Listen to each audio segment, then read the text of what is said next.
Hello everyone and welcome to the ONIT College Football Playoff Semifinal Recap. We've got two games to talk about, both that were exciting in their own right, but before we begin, please do hit that subscribe button down below if you haven't already. It helps us out here on the channel and it means you don't miss any of our future shows. And if you stick around to the end of today's episode, we'll show you how you can get involved and share some of your amazing ONIT cards with the community. Let's start by taking a look at what's in the box. What's in the box? Our semifinal recap ONIT box features our locally sourced but nationally relevant headlines for our ONIT team that took part in a semifinal game this weekend, which would be Indiana. We'll also take a look at the two players who earned Gem Mint 10s from the Hoosiers for their performance on offense and defense. And lastly, we'll look at the full college football playoff bracket, show you how we got here, and look ahead to the national championship. Let's start off by talking about the Peach Bowl, where Indiana dismantled Oregon. The Peach Bowl took place on Friday night, pitting number 1 Indiana against number 5 Oregon. A rematch of a regular season game where Indiana came out on top. The only loss that the Ducks suffered all year versus the undefeated Hoosiers. Could Oregon get their revenge? That's what they wanted to do going into this game, and that answer was a resounding no. It started on the very first play of the game. Dante Moore dropping back to pass. D'Angelo Pons comes across, picks off the first play of the game, takes it to the end zone for a pick six. Just like that, in the blink of the eye, Hoosiers are up 7-0. Two teams go on to trade touchdowns, 14-7. You think maybe Oregon's got a chance. Dante Moore inside the 5-yard line, his own 5-yard line, pulls the ball out on an RPO, tries to throw it, hits it off the shoulder pad of his running back. Turnover. Indiana picks up the fumble. They score, make it 21-7, make it 35-7 by the time the first half concludes, and the Ducks' spirit was absolutely broken. We talked about it in the preview show. To beat this Indiana team, you cannot make mistakes. Well, spotting them 14 points on 2 turnovers in the first half, that's going to lose you the game, and that's exactly what happened for Oregon. But Indiana systematically dismantled them as well. No penalties for Indiana, barely any penalties for Indiana until they were up huge. They win it 56-22. Mendoza, surgical, once again, only misses on 2 passes, throws 5 touchdowns. He was still in there at the end of the game as Indiana was just continuously driving on this Ducks defense. The discipline, the talent, the coaching, I mean, all of it for Indiana. They probably have the best defensive coordinator in the country. They just have talent everywhere. Like, this is, a lot of people have, again, discounted Indiana for what they're doing as a magical run. They're probably the most talented team in the country at this point. If you don't want to call them the most talented team, then they're certainly the most well-coached. They just have a lot of experience, a lot of guys who can really play, and that was on full display on Friday night because this Oregon team, I think, is probably better than Miami and Ole Miss in terms of, as a team. When you look at who they played this year, you look at the wins they got, maybe they're not peaking at the right time like Miami is, but they're a really, really good football team, and Indiana made them look like they didn't even deserve to be on this field with them. That's just how good the Hoosiers are. I mean, they throttle Alabama 38-3. Now they wipe the Ducks 56-22. And here we have an Indiana team going to the national championship to take on Miami. We'll talk more about that later, but a big congrats to the Hoosiers as they get it done and win the Peach Bowl as they're looking for their first ever national title. And on Thursday night in the Fiesta Bowl, we saw number 10 Miami squeak out a win against number 6 Ole Miss as Miami becomes the first double-digit seed to reach the national championship game. They get it done 31-27 over Ole Miss. They hold off a last-second Hail Mary from Trinidad Chambliss and the Rebels to win this game and go on to play what is a home game at Hard Rock Stadium in the national championship. This was a back and forth affair. It was a seesaw of lead changes between Ole Miss and Miami. Both quarterbacks guys who have a lot of experience in college football, that was on full display. The way that they were able to stay poised, lead some of these drives, never get rattled, that was happening in the fourth quarter between both Trinidad Chambliss and Carson Beck. But in the end, it was Carson Beck who made the final game-winning play with his scramble into the end zone, put Miami on top for good. Try as Trinidad Chambliss might to get the Rebels down the field with very little time on the clock. The Hail Mary attempt came up short, and so Miami goes to the national championship. Really funny scenario could happen if Miami manages to beat Indiana in the national championship. They would be the first team to win a national championship without ever winning a conference title for the conference that they're currently in. Miami has never won the ACC in football, but they're playing for the national championship against Indiana on January 19th. Once again, that will be a home game for them. Huge disadvantage for Indiana.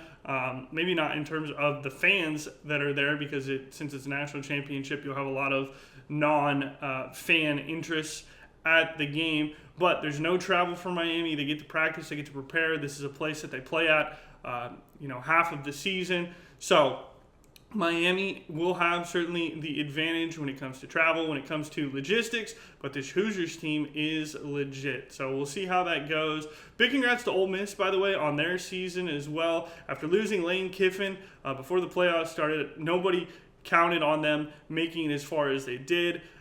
To beat Georgia, to play it this close against Miami, I mean, they are one catch away from being in this national championship game. So big props to Ole Miss. Congratulations on a fantastic season. But Miami is making it to the Natty. We'll talk about the matchup between Indiana and Miami more when we look at the full bracket. But for now, let's take a look at our Indiana players who made the grade.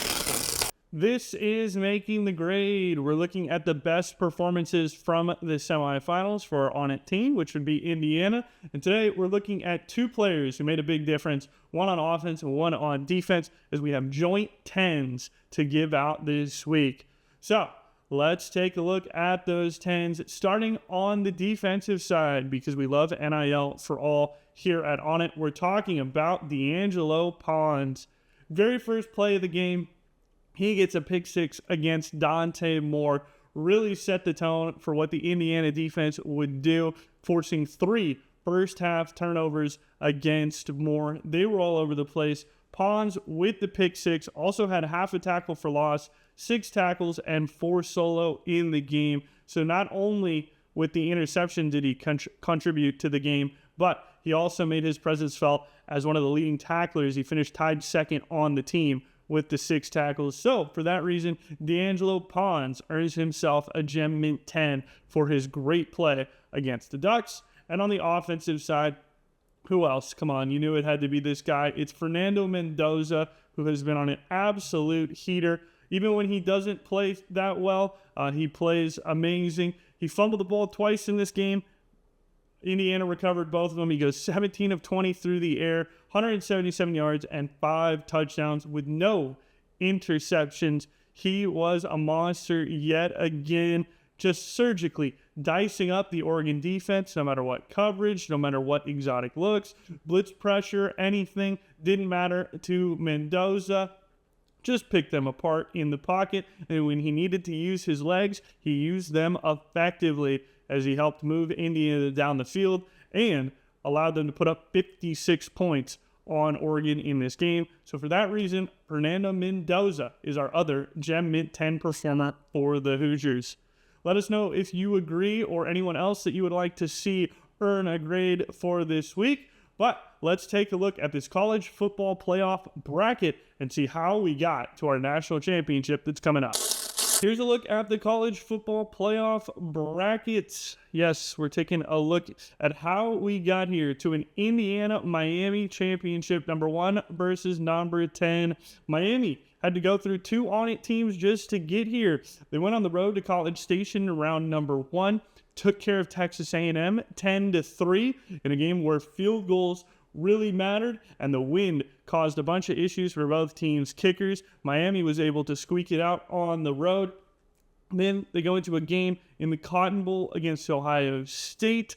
They get a pick six against Julian Sayin, put up a double-digit lead in the first half while shutting out the Buckeyes and winning that game 24-14 before finally winning on Thursday by going through Ole Miss by a final score of 31-27 and reaching the national championship for the first time in more than 20 years.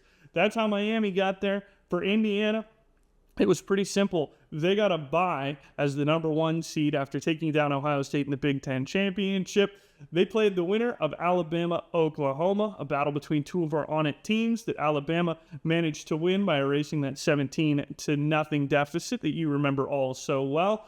Then Indiana absolutely took it to Alabama, 38-3, the final score in the Rose Bowl on New Year's Day, before following that up with a drubbing of Oregon that we saw last night, 56-22, making the national championship and trying to win the first title in their program's history. Can't wait for that national championship game on January 19th. That is a Monday night at 7:30 on ESPN. We'll have a preview show to cover that game between Indiana and Miami.